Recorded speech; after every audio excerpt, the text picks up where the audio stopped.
Welcome to Guide Guru. We hope this video helps. You start by opening Outlook where your account is active.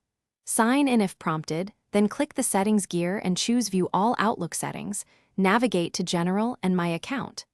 This area ties your profile image to email and Microsoft 365 apps, so make sure you pick the correct account.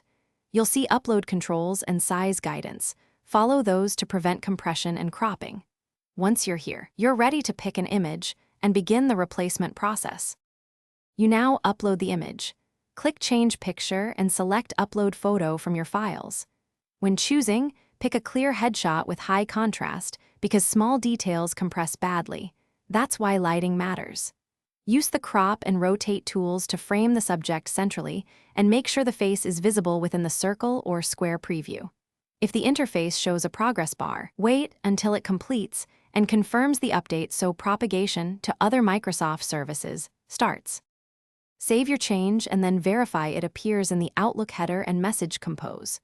If you don't see it, sign out and sign back in, or clear the browser cache because cached avatars often persist. Use a private window to confirm or check another device. If your account is managed by IT, allow up to 24 hours for directory sync and contact your admin if policies prevent changes. This troubleshooting step ensures you know when it's a local cache issue versus an account restriction. Thanks for watching. Consider subscribing if we helped you today.